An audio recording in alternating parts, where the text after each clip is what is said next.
Healthy Rebel Radio is sponsored by the Healthy Rebel app. 300 plus secretly healthy, delicious, mouth-watering dessert and treat recipes made with all-natural, whole food ingredients.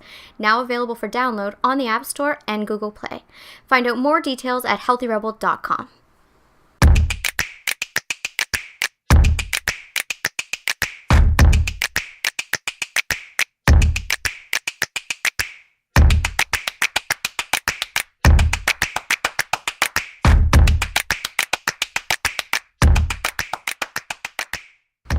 Welcome to Healthy Rebel Radio. I'm your host, Dr. David Dizer. I'm here with my Damie Health Healthy Rebel co-founder, Amy Lane. Good morning. Good morning. We've been talking a lot lately about health and happiness, really. And one of the core components of that is really knowing yourself and being able to follow your intuition. And I find, the reason I want to bring this up today is because I find a lot in practice when we talk about stress, we talk about energy, we talk about mood. Oftentimes, people aren't really sure what makes them happy. What do they like? Who are they? Even like if you ask someone who are they, it's a very difficult question to answer unless you've done some core work. Now I know you've done a lot of work around this, and I'm interested to hear some of your stories, maybe why you do this work, how you've developed your intuition, where does this sort of thing come from for you? And the reason this comes up today is because I was reading an article in Psychology Today of someone who's writing about knowing yourself and a mnemonic to use to figure out who you are and what the core components of who you are. So I think it'll be interesting to go through. But really, why do you think it's important to know who you are? Because a lot of people just go through life not knowing any of these things, and that's absolutely fine as well. But where's the value in it for you? Well, I don't think you can be truly happy or at peace unless you know yourself, and you can be at peace with yourself. So I think the first most important thing is to really take some time, some alone time, and just contemplate that, what and who you really are. Like for myself, I had to kind of separate myself, for a little bit, kind of just have some alone time and work on myself and just reflect on, family values, friend relationships, work, things I was doing, conversations I participated in, and just being brutally honest with myself out of what of that wasn't really me. Because we, we're raised and we're told we're certain things and we start to believe it. But it's not necessarily who we are. Who we are is something just so much, it's so different. It's the essence of our being. It's our true nature. It's what makes us feel good. It makes us feel in rhythm with life, and it makes you feel aligned. It makes you feel when you're, thinking, saying, and doing all from your real truth. That's where you can rest in a whole different level of peace. So for me, I had to break down all those things, the things I was told I was. What's true and what isn't. What out of my family, rituals and routines and the whole construct was me, or what was I just born into and then just participated in? In my friendships, who was I really? Were these friendships reflecting who I was, or was I just trying to be friends with people to fit in? What the things I was doing, the behaviors I was doing, what was, holding myself back or hurting me, and what was the true essence of, and really I had to deconstruct my whole life because I had been leading a life that just wasn't me, and I had never considered it. And I think this is one of the main things that scares me with today's society, because someone just said it to me the other day. I was talking about how you signed on to work every day for the month of March, and I was just like, how are we going to do this? We have so much going on, and we had appointments and meetings and all these things. And, I wasn't complaining. I was just saying this is going to be a roaring month. But this person's like, better busy than not. And it just reminded me of the difference between being actively busy through choice and being busy to distract ourselves from the truth, or from what's real, or from getting to know ourselves, or from doing, anything that would enrich our lives. There's a huge difference. Oh, there's a huge difference there. And one of the big blocks I see to people to actually knowing themselves and realizing themselves is they think just busying themselves like a dizzy doll is what life is about. And they never take any time. They're just one phone call to the next, and then gossiping, and then going to this, and committing to this, and doing this, and then all they see on all these positive affirmation things is, well, being busy is good, busy yourself, busy yourself.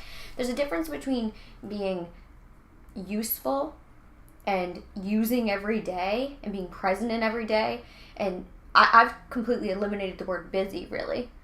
Mm-hmm. Just full or active or giving, it's rich, because busy to me is just a hyperactivity to avoid what's real. I think that's really dangerous, and I think that's where I was before. Definitely, me as well. Yeah. But I think this is really valuable, the way you've broken this down in terms of knowing yourself, being the guide for separating between, maybe what has been put on you, or who you thought you were based on your experiences as a young person, compared with who you truly are. Who is it inside you? Who's this centered being? And even as an adult, we just get caught up in these relationships and rituals, and sometimes we just don't realize that we don't like it. Right. It's not doing anything beneficial. And it's less about other people and it's more about how we participate. Mm-hmm. Yes, I see that a lot especially with this busy example. Mm-hmm.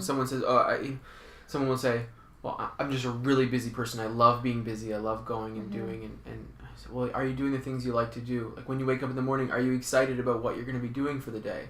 And sometimes the answer is no. Right. And that's a red flag. Mm-hmm. Because where is this busyness coming from? What is the purpose? How is it, making you more of yourself, or helping you, go towards happiness or towards a further career, or mm-hmm. right? And that's the other thing. I think that we've all been tricked that, to be successful, you just have to, in anything in life, you just have to be nonstop busy. And there's a difference between busy and like enriched, full life. And I think one of the biggest things is I don't think you can, if you're just busy flat out, it's just nonstop, and it's just that busy bee syndrome of just nonstop on the phone, nonstop communicating, nonstop doing whatever, next thing. It's much like, you're avoiding, and you can't participate in anything fully, and you're not going to be in tune with things like intuition or present to those moments where life just blesses us with grace, and it takes us further than we could ever go through busy bee work. But without hearing these examples, I would have thought that this was, not possible. Mm-hmm. That the things you're told about yourself, or the things you decide about yourself, even from the ages of 10 to 25, mm-hmm. that's who you are, and will be who you are forever. Right. And without seeing examples, I would have thought that was definitely true. But since then, we've gone through so much and seen so many examples of positive change being possible, and really, it has turned out to be a guide for becoming more, or being able to be more successful, or do more, or be mm-hmm. happier, all these things. Well, in your life, you were basically told that relaxing or just taking time to be creative was dangerous and detrimental. Mm-hmm. And would have a negative consequence. Because as a young person, I thrived when I was, as active as I could be. And then as I grew older, I wanted to explore different things and try new things. And you know me now, and I'm obsessed with a range of activities, a range of things. But, not just core focused like I was for so long. So things change, is the point. I really like the word deconstruct that you used, because you've set up this framework where we're separating, past experiences from, this true self idea, or this intuition, this happiness, this, sense of when you reach these points, the anxiety goes down. I mean, health becomes full, balanced lifestyle type stuff.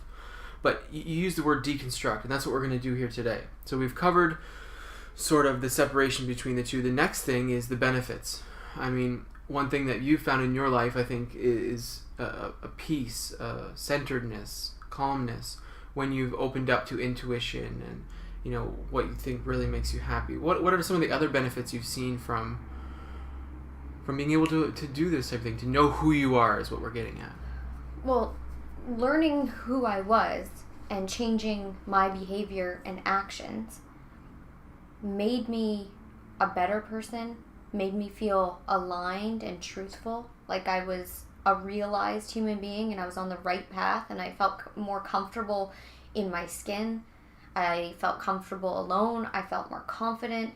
And to explain the difference between how anxious I was to the resting place of peace that I am now in and always will maintain for the rest of my life, it's like winning, it's like being in poverty and then winning millions of dollars, and just for the rest of your life being like realizing like you can afford to eat and have shelter. That's how I feel. Like no matter what goes on in my life, just the level of peace that I've achieved, I feel like I won. That's incredible. It's like the greatest gift in the world. And I could cry thinking about it, because it's something everybody can achieve, and it just feels so good. I feel so good in my own body on a consistent basis. And I don't mean like physically, I mean like mentally, emotionally. I feel aligned. I feel like, everything I do is on par with my highest self. And I feel like I'm constantly evolving into my highest good.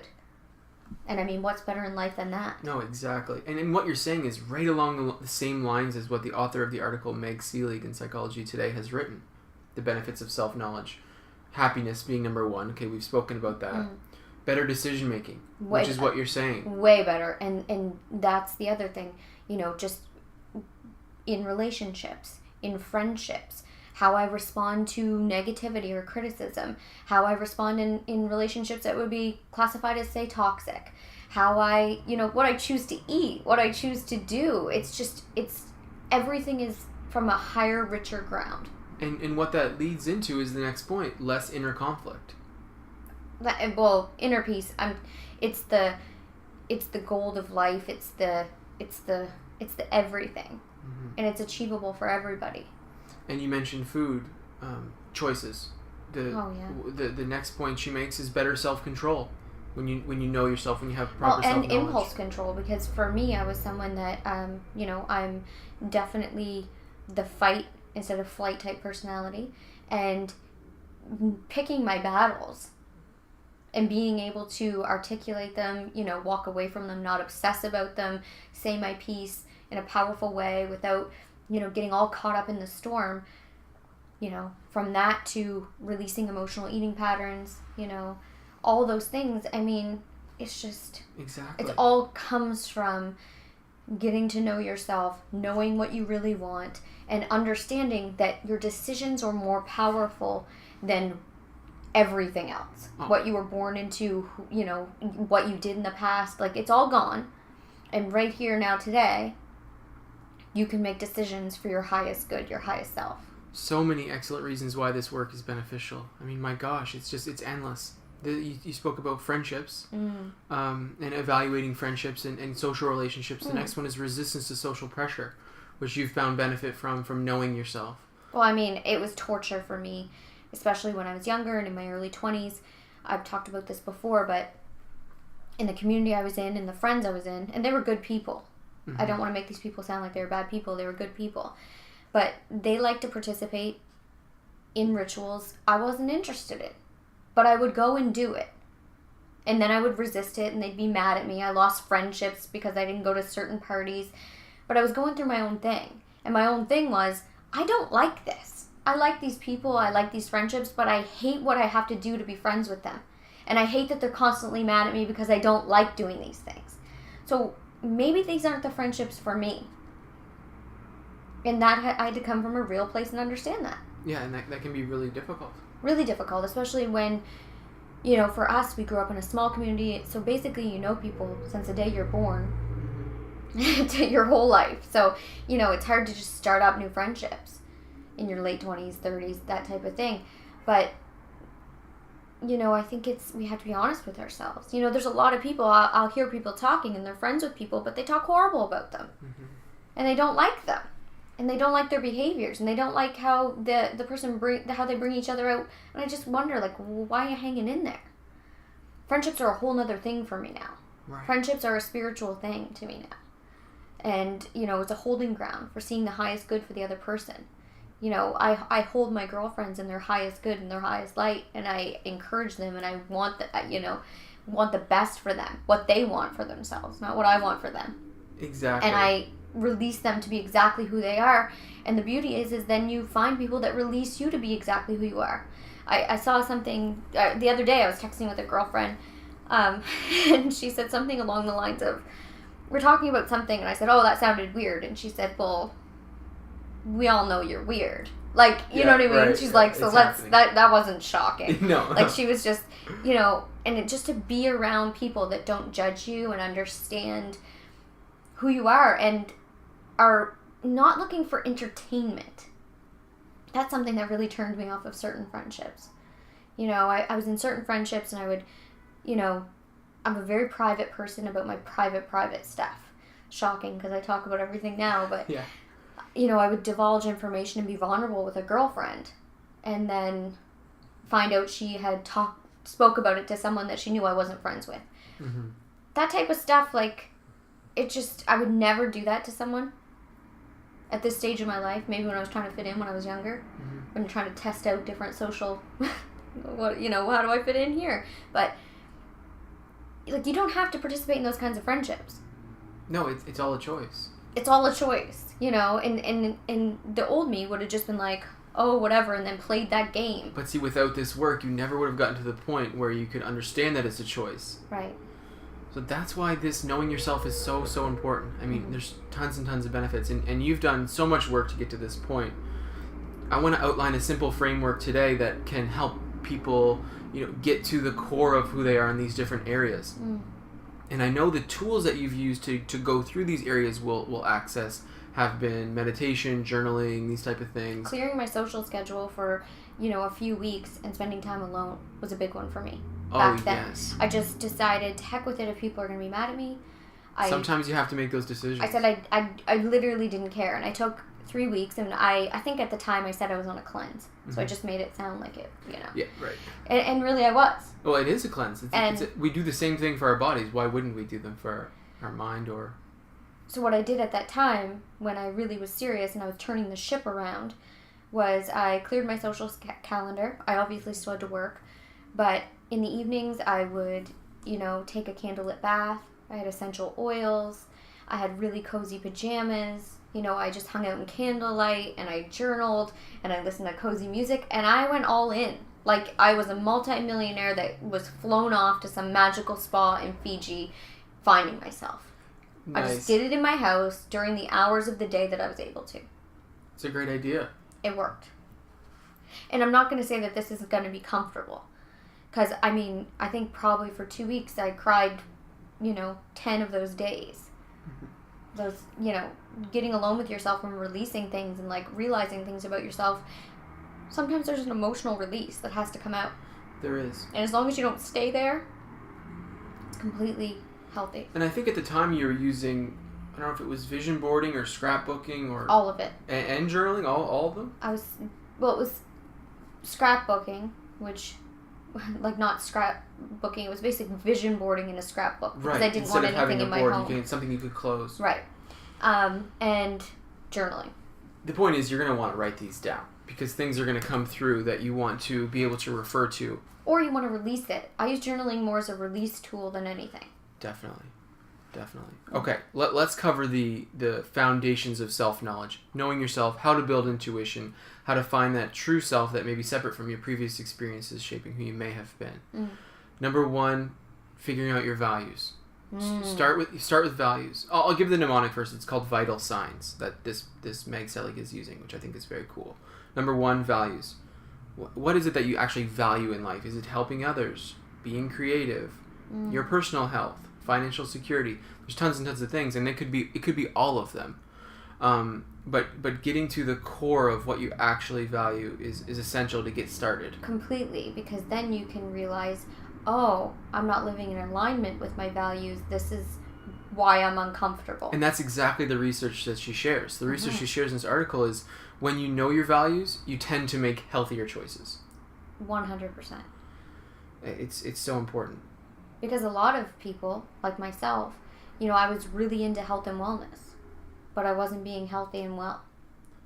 Right, because the core values weren't laid down. Because I wasn't being clear. Because I was more on the surface stuff. I want to be skinny. I want to look good. But what's the deep stuff? What does that mean? Oh, I want to be healthy. I want to be happy. And then when you get to those deep things, instead of the surface stuff that are just, things that happen as an aftershock of doing the groundwork. Exactly. Then you set yourself free. Right. Because then you make those choices. Taking your values to a deeper level, right. Really. So when you realize, when you're saying, I want to be skinny, then you can, go into starvation diets. You can, do unhealthy exercise routines. You can binge and purge. You can buy the fat burners. But if you are like, okay, why do I want to be skinny? Well, really, I want to be healthy. Then all those things are not in alignment with health. So you let them go. Right. And then you go to the core of what health is. And then the result is being lean. Exactly. That's what it's about. Exactly. I love that. Yeah. And that can be used for pretty much all values. You can start with the most surface version of what you're experiencing and then go further. 100%. Same with financial goals or career goals. I want to be, wealthy. I want to be rich. Yeah. Okay. So you want to have a disposable income. Mm-hmm. Okay. But that could just lead you chasing money, which could lead you chasing, buying the things that the girls on Instagram have. For me, this is how it went for me. You need to be clear, sure. So I wanted money. Mm-hmm. So I wanted to be rich. So what I would try to vision and want is I wanted the Chanel purses. And I wanted the acrylic nails. And I wanted the option of if I wanted breast implants or not. And hair extensions. But when I went to the real thing, what do I want? I want financial freedom. In that I don't want to worry about money anymore and I want all my needs to be met. Then I remembered, wait a second, I'm really passionate about animal rights, so I wouldn't want the dead lamb purse. I'm really passionate about treating humans ethically, and when I looked into where hair extensions came from, I didn't feel great about it. And then, you know what I mean? And I stopped chasing what rich was. Right, your values guided a different definition of rich. What I think now wealth is and rich is what I'm doing, like how I live. Exactly. And it's not what I ever thought it would be. I thought I wanted those markers of success. Right. And now my markers of success are just completely, like a cabin in the middle of the woods. I'd like to be running through the forest. That's my dream. Wearing a kimono with a tiara. But right? Right. Where I thought I was going to be really cool. Like, one of these people. That's funny. You're right. It's different. I like it. The next level of self-knowledge that you need to go to is interests. What interests you? Because these things change. You don't have to stick with the same thing forever. Oh, and this is something you and I have talked about so much that, being around family is a wonderful experience, but at the same time, sometimes family, they don't move with you. And they kind of try to, they try to stay connected with you by saying and remembering what you were into when, say, you were 12. For sure. And stuff has changed. And with both of us, we've experienced this with trying to be, gentle with family members that, we're not interested in the same things we used to be interested in. We're just not. The major difference, I think, was with diet changes. Yeah, that was hard. Both of our families were wait a second. What is this? What is this lifestyle? How does this work? And both of us have mothers that love and nurture through family meals. And are really well intended, and when we decided to not eat meat, it shook their foundation of, well, how am I going to show my love? Right. So we had to be gentle with that. For sure. And try our best, but at the same time we had to hold our ground. So it's tricky. You have to... No, exactly. I mean, this interest category that comes up, when I ask people what do they like to do when they're alone, well, I'm never alone. Is a lot of the questions for parents, especially. Yeah. What do you do for fun? Well, watch TV. You'd be so surprised how often that comes up. I watch TV. No, I'm not surprised. People are tired.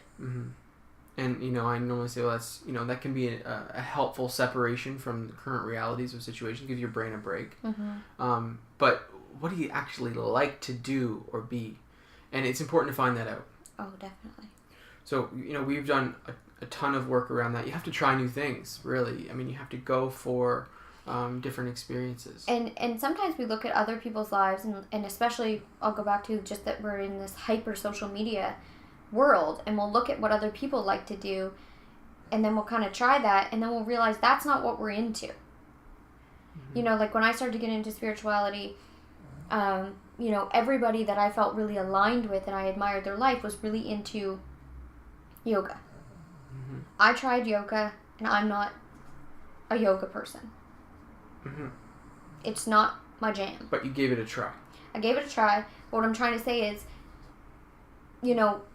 test these things out, but don't feel like there's someone out there with the model of what your life should be. Because your life is, completely individualistic. Now, I still follow those yoga people because they're still like my people. Mm-hmm. And all of our stuff is still very much aligned, but it doesn't mean that we all have to be doing the exact same thing. Yeah, for sure. Right? Same with me. I used to be a long-distance runner. Mm. And as I got older, I could literally care less about long distance running. Now, as you know, I'm obsessed with exercise, with oxygen therapy. Yeah, short bursts. Short bursts, but things evolve. Right, and change. And you have to allow yourself, and it doesn't mean that you can't be, aligned with certain people or part of a certain community. Mm-hmm. It just means that you have to allow your individual vibe, likes and dislikes, to come through. Yes. The next letter in the vital signs mnemonic is T for temperament. And this one is extremely important when you're trying to figure out, who you are as a person. Do you restore your energy from being alone? Are you an introvert? Or is being with other people in an extroverted situation, does that raise you up? You got to figure that out quickly. Yeah. Because it's important. It can shift. And that was one that was challenging for me. Like I said, back when I was trying to socialize and fit in and make everybody happy, it's really hard to describe to people that are not introverts what being an introvert is. Because even today, I will have conversations with my mom, and she'll say, but you're so social and so good with people and people love you. And I'm like, but that's not what I'm saying. I love people. But when I'm in social situations, I often feel I'm giving energy, and I don't feel like I'm getting energy. Right. So where I get energy is I need to be alone. You know this about me. Yes. You found it difficult at the beginning of our relationship, I think, because I needed that alone time, and it's kind of hard sometimes not to take that personally. But now, yeah, it can be. We've totally. Oh, we understand, and so this gone. This isn't something that is these classifications aren't black or white. No. This is just learning what motivates. Like you said, you love social situations, but that isn't how you would rebuild your energy or relax. No, and I need to make sure that I can decompress. Exactly. And it's not that I don't love socializing. And it's hard to explain to people. Like, I don't have, a social anxiety, or I don't have a dislike for people. I love people more than most, I think. But I also need to get away from them. Mm-hmm. And be completely alone. It's the same thing with the classification of type A or type B. Mm. I mean, you don't have to be one or the other, but you can figure out what makes you the most happy in certain situations. Like, are you a planner, or do you go with the flow? Right. And for us, in business, in career, we're type A, on it, type A planners. And then in creative life or in spontaneous situations, in fun, we'll go with the flow. I mean, we plan like fun times occasionally, but it's usually go with the flow type situations, and we found that works for us. And that balance makes us feel fueled. Mm-hmm. Oh, does it ever? Because, I mean, it's really important, and you may not need that balance. You may want to be one or the other, and that's fine too. But you need to figure it out. Right.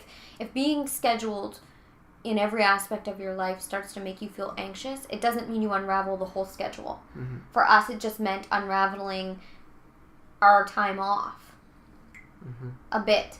Like, we still will make plans. Obviously, you have to book hotels, you have to book whatever, but we're just not the way we used to be. Right. With those things. But we still are with business. Rigid, you would say. Oh, yes. So figuring out where your personality lies in those core cases especially will guide, what the word is temperament used in this situation, but really you're finding out how reacting in different situations supports your goodness. And being flexible with that and feeling out what works for you. Like, again, everything's just there for guidelines. Exactly. Doesn't mean that you have to be exactly. For sure. Mm-hmm. The next one is around-the-clock activities. So we're talking about your daily routines, your what's supportive of your current lifestyle, what's supportive of your happiness, what's supportive of your safety, reduced anxiety, good mood. Are you a morning person? Are you a night person? When do you feel like you thrive the most? And this is something that we're constantly refining. Oh, is it ever? Like, we used to do, while David was in school, we had no other option that the work that we had to do together would have to be from basically, 7 p.m. till midnight every night. Mm-hmm. And we didn't have a choice. So when David was finally done school and he actually had normal hours, we, had to sit down and I had to say, look, working at night makes me anxious. I don't feel my, brain is running at full capacity. I don't feel creative. And I feel bitchy. And I can't do it. And that is so important to know about yourself because it's allowing you to thrive in these areas that are so important to know your biorhythms. And this is after we did it for 5 years. Mm-hmm. So it's not like you can constantly refine. I'm constantly refining. Like this year, January 1st, I realized I was looking at, I would start to look at like health and wellness articles and interesting things, but then I'd end up on things like the Daily Mail, the UK online newspaper. And then all of a sudden I'd be clicking on like, who has the best butt? Oh, who wore this? Oh my gosh, the Prime Minister had this affair. Like, oh my goodness. Like, all of a sudden, I was just going down these loopholes, and 30 minutes later, I'm just involved in trash. That is completely not me. You need to check in with that stuff once in a So, while, I had to be really honest with myself on January 1st. This is ridiculous. I'm not going on that website anymore. And being the great quitter that I am, I haven't been back on it. Wow. And that's also, I cleaned up my Facebook. I didn't, unfriend people or whatever, but there was a bunch of people that I adore, I love, but they're complainers. And I can't handle it. Because every time I read it, I just feel like writing, come on. Yeah. Right? And that's silly. It's For a waste of time. It's a waste of energy. So what I did is I just hid everything, every news outlet, every person, everything that causes me anxiety or, bothers me or I think just isn't adding to my life in any positive fashion. I hid it all. Nice. Now you scroll through my newsfeed and it's just this glorious, oh my gosh, I know, beautiful, motivating, in tune, and it's all what I make it. Mm-hmm.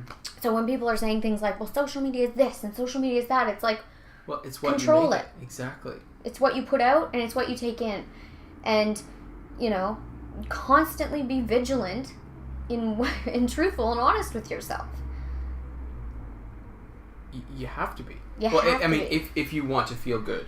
Because these things were making you not feel good. You made one change on January 1st and there you go. Right. Do you know what I mean? Mm-hmm. Like, you have to actively do this. Let's finish off with the final 3 points. And these are incredibly important. Especially, you don't have to go in depth with them at first. Start with the ones we've already been over. The simple things. Your biorhythms, your interests, your core values, that type of thing. And finally, you want to actually get into life mission, meaningful goals, and then what are your current strengths? Mm. These are something you want to check in with often so that you can continually build on them and make sure they're reflecting those first 4 or 5 that we went over. Because that's the core, and then as long as these are reflecting those, or the core is actually supportive of these, then you're going to have success. So life mission and meaningful goals, you've carved those out multiple times. But I still refine. Exactly. I still refine because, things can sneak in that don't matter. Or you can start to worry about things that don't matter, or it's not looking exactly how you thought it was going to look. So making sure that the overall end goal is being represented, or your overall life mission is being represented, that can keep you in a place of peace. Mm-hmm. So it's getting to that base thing. Because a lot of people will set out, I get emails all the time, I want to do what you do. Yeah. And I say, well, what do you mean by that? What do you actually want to do? They'll be like, I want to write, I want to, speak, I want to be an educator, and it's like, that's cool. You're just saying a bunch of stuff that you think that looks good. Mm-hmm. What do you actually want to do? What's your mission? Why would you want to do this? What gift do you have to bring through the world? And by what medium do you feel like you can do it that's going to be a beneficial presence? Well, and it's usually supported by your values. Her example in the paper today was this, ER doctors often will be people who have had ER experiences before. One example was this person who had 11 bone break emergencies, and then they went on to become an ER doctor. You see examples of those in all careers, where the core values they developed as a kid, what's valuable to them in life, will then be supportive of their mission. And it's the same thing for you. The things that you've been through have been supportive of your mission. So when you say, I want to be a speaker, I want to be a writer, I want to be this and that, okay, great. How is the mission supportive of your current values? Yeah, and I mean, when I first started down this path, I just would look at people I admired, and then I was like, I want to do that. So it was like, I wanted to be a fitness model. Yeah. I wanted to, write in magazines. I wanted to... all these things that now, thank God, I'm not those things, because it never would have fulfilled me. It would have deviated off the path I'm on. You can always refine and change. Just because you started out one way doesn't mean you have to keep going with it. Exactly, and it's not a big deal because it was supportive of your path. It led you to certain other things, which developed the whole mission. And as long as you're learning and refining, there's no embarrassment in that. I mean, sometimes I get embarrassed looking back at photos where I'm like trying to be like sexy and like whatever, and I'm just like, girl, sit down. Like, it's just funny. But at the same time, like, I kind of admire her because like she was just testing stuff out and was trying to figure out where she wanted to land. And she's not here today, but God bless her. Like, but thank God I refined that, because like I was talking about, like back when I was trying to be in that era, the suggestions I got were like, get breast implants, move towards Playboy, that's where you're going to have success. And like I started to actually consider it. Yeah, you're like, maybe they're right. Now just think.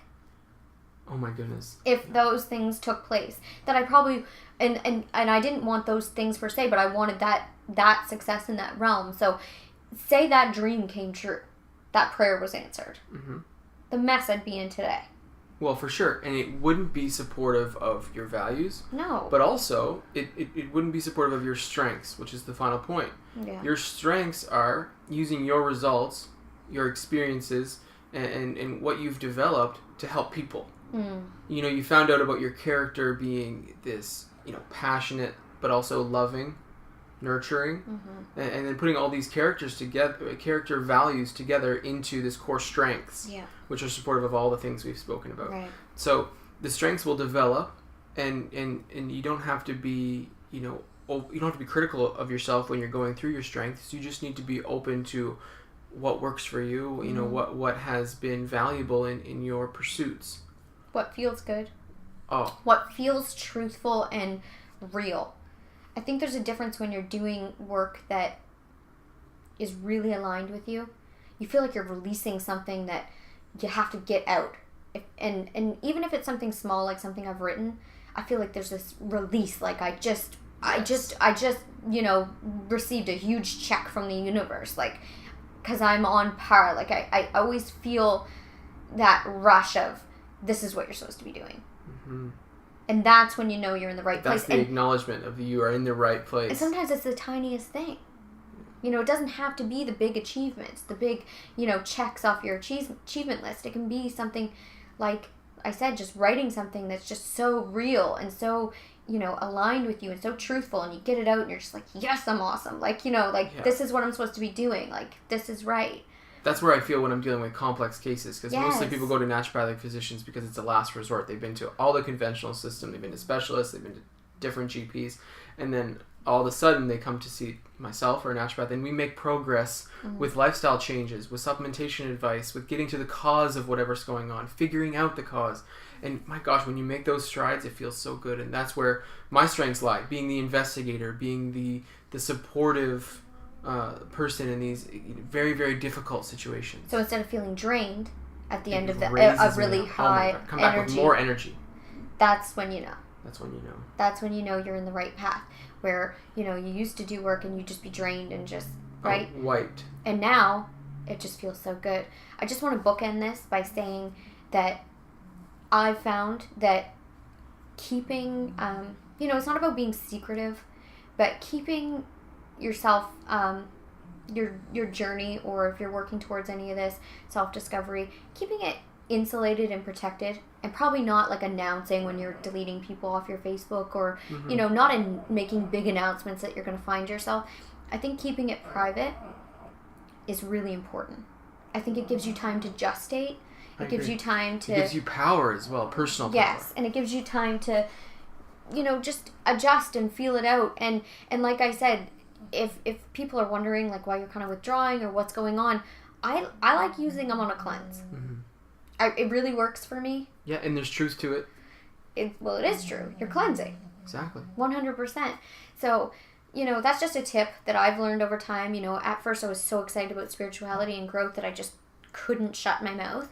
And I think I just ended up in a lot of, first of all, explaining, then a lot of like negativity coming back to me, a lot of questions that just weren't helpful, and then just people not taking it seriously.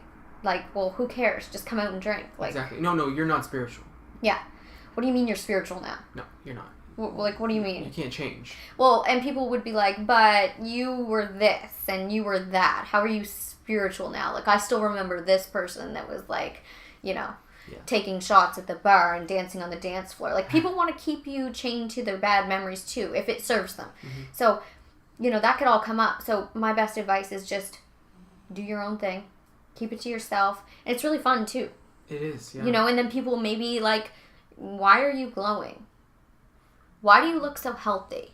What's going on? Do you got a secret? Like, why do you seem so peaceful? Like I said, a few times ago, we went back east, and a person that I hadn't seen a lot since my father passed away in a really anxious time in our life, was sitting next to me, and she's just like, why are you so peaceful? And I was like, pardon? Like, I was just sitting there, and it was like, she's like, your energy is just completely different than it ever used to be. Wow. And it was such a testament, because this isn't a person that I've ever discussed anything spiritual with, or, and she was just creeped out. She was just like, why do you seem so happy? Like, what's going on? But like a peaceful, calm, happy, like...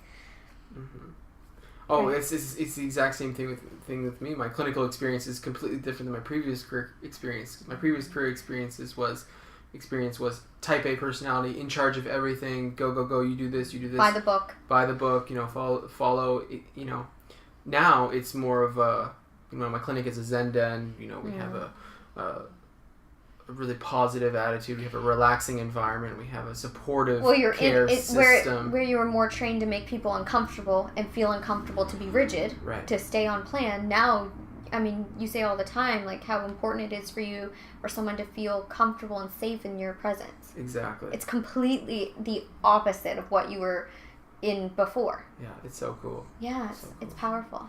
Well, I think that, we've gotten to the core of why knowing yourself is important, and we've outlined a nice framework on how to do it. This isn't something that happens in a day, but it's definitely possible, and it's so valuable to continually go through these things just on a light scale, like checking in once in a while, and doing the work that contributes positively to these areas. Definitely.